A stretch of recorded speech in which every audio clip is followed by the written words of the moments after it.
Yes, good morning. I'll tell you, it's been a real pondering morning for me. I woke up about 2 hours ago, and I've already answered and caught up on my emails, but I spent a good deal of time in the meditation room again as I continue pondering things that I've been pondering yesterday and actually for a period of time about ascension, and that's what I'm going to talk about today. Ascension is a higher vibration, is the title. And my little blurb is this: there is much talk about ascension in some circles these days. Many see it as a series of spiritual hoops that we must jump through to escape our illusions. Others see it as some sort of rapture in which we are whisked away to another plane of reality because of proper beliefs. I see it as getting closer to our Creator in our ability to love more and more unconditionally. It's merely a higher vibration. Maybe there is more to it, yet love to me is the core, the essence of what everything has been about all along. Now, let me just start by saying I don't have all the answers, and I may not be correct in what I see, and what I feel, and what I think. I may be missing something that's really important, because I've heard a lot of teachers say how difficult it is to ascend, and how many things we've got to get just right, how we've got to purge all of our old karma, overcome all of our sins and shortcomings, make right and restitution for everything we've ever done wrong, heal all of our broken parts. All of these sound nice, don't they? Wouldn't you like to be able to do all of those things? I've lived my whole life on this spiritual path. Sometimes it's been very religious. Other times it's been in rebellion to the religious precepts that I was being taught. I'm almost 65 years old. Friday is my birthday. And I still don't have all the answers. And yet I continue to run across people, teachers, that claim to have all the answers. So what's wrong with me? That I don't have the answers that other people have, that I can't speak with the assurance that other people speak with. I just can't, because I've changed enough of my viewpoints over time to know that whatever I'm thinking and seeing and believing now is just a perception, is just another belief, is just another point of view for me. And it may well be that as I move to a little bit different point of view, I will describe what I believe reality to be a little bit differently than I did before. I've done it before. Why wouldn't I do it again? Now, I think that's wisdom, but maybe I'm wrong. Maybe the plan for me and for all of us is to have a locked-in belief that never changes, that's solid as bedrock and immovable. But even bedrock moves, doesn't it? In earthquakes and melts in volcanoes. What is bedrock? What is solidity? Isn't that an illusion too? Why would it be any less of an illusion when we solidify our belief systems and our philosophical structures than it is in our physical world? Our physical world undergoes change by many methods: erosion, eruption, whatever. The physical world undergoes changes. Right now, to me, in this ninth wave, we're undergoing an eruption and an erosion of everything we've ever believed to be true. Some people are facing that more than other people. Our beliefs about how money works, our beliefs about how what religion teaches, our beliefs about politics, our beliefs about business, our belief about ourself. Everything is being changed right now.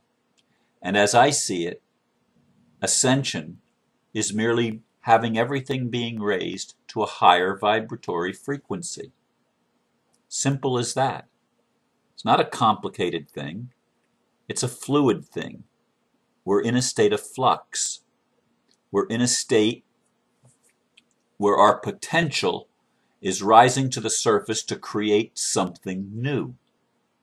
From my perception, something better. For those that are trying to hold on to the old, it's life-threatening. It's tearing out the foundation from underneath everything you wanted to believe about yourself and about reality. Not a fun time for those people. It's not a fun time in some respects for any of us, because all of us are facing these changes. As I said, I don't have all the answers. I'm on this ride. You're on this ride too. If you're trying to make the ride stop, yelling, "Stop the world, I want to get off," you're not alone. There's a lot of people that feel that way. I have felt that way at times myself. Right now, I don't feel that way. How do I feel right now? I'm excited. I'm excited that I think we're finally at the threshold of making the most major breakthrough in human history, where we do recognize that our mission all along, the mission of every religion, the mission of every philosophy, is to embrace the totality of all that we can perceive, all that we know about ourselves and about life. Embrace it all. Whatever it is, it's different for different people, because we're at different stages of what we know and of what we've learned and what we've remembered. We're at different stages. But embracing it all is love. That, to me, is a good definition for love. Embracing the all. Embracing everything. Embracing everyone. Learning to think from the perception that you are not separate from whatever you felt you were separate from before. You're not separate from that. It's part of you. It's part of me. It's part of us all. We are all part of the tapestry of life. And we're being woven together into this beautiful, beautiful view of a world being redeemed, being set free from the bondage of lies. And what is a lie?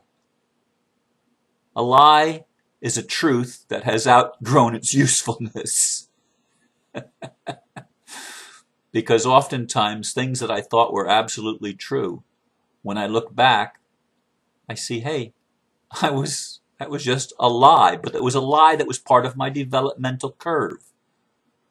It was part of my learning experience. And so was it a lie? Well, from where I stand now, looking back, yes.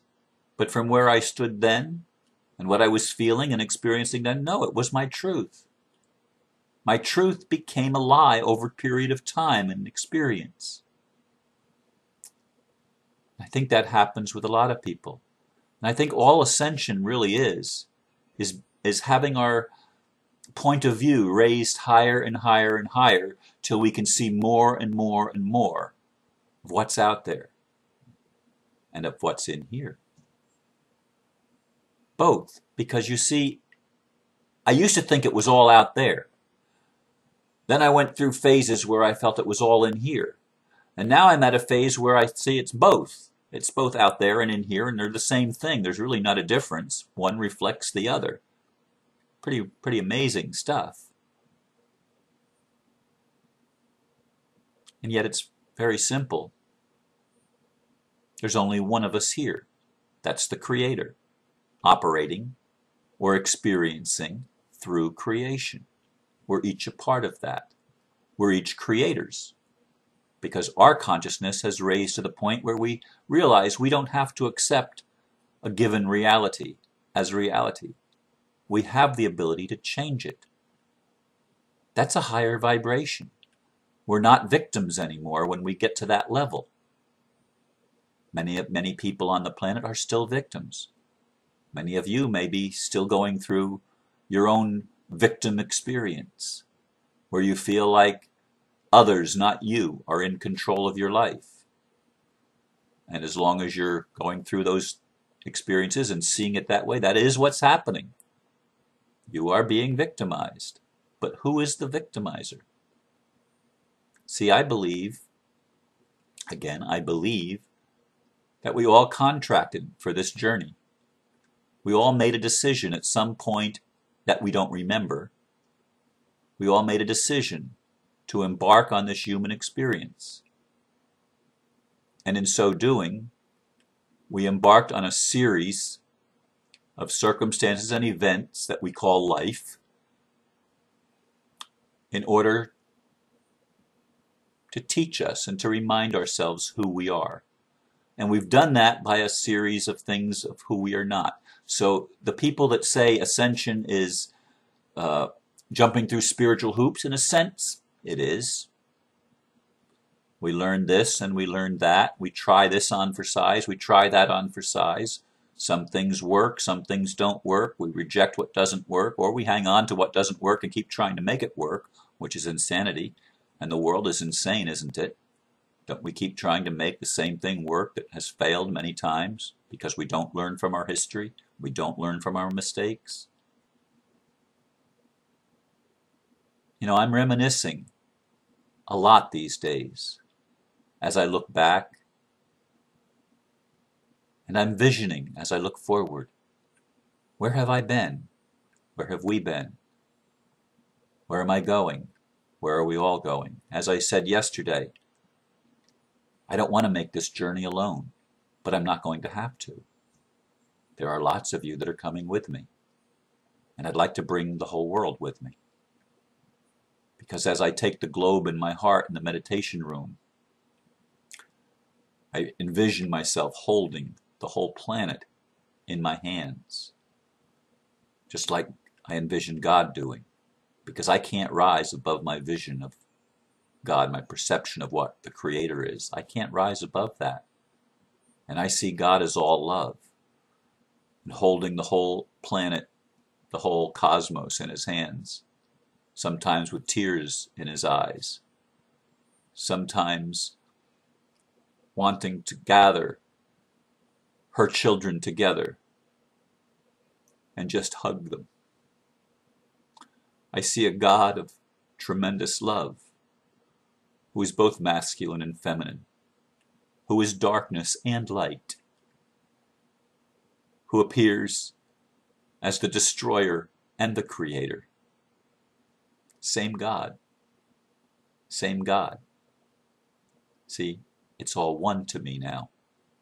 It's all one picture. It's all one picture that plays different parts. Not that a picture plays anything. It's a play that has different acts in it. A picture that shows different vistas depending on what part of it you're looking at. So I'm excited about ascension. Sometimes I feel confused because of some of the things that people get entrapped in, and I don't know how to free them. I don't know how to liberate them. It's their trap, their journey. And I get frustrated because I'd like so much to help and I can't. But I've shared with you this morning, again, more of my truth, more of my journey with you, because I think a lot of you are going through very similar things. And I hope I've been able to touch you with something that means something. And if nothing else means anything, please understand that the central core, the central essence of who we are is love. I believe that's true. I believe that's an infallible word from God. It probably is not going to be able to be challenged ever. Maybe I'm wrong. But I leave you with the thought. And whatever feelings come up for you, I leave you with those feelings to work through them. Are you willing to put on unconditional love and love yourself no matter what you're going through? If you're true to yourself, you'll never be false to another. Namaste. Thank you for listening.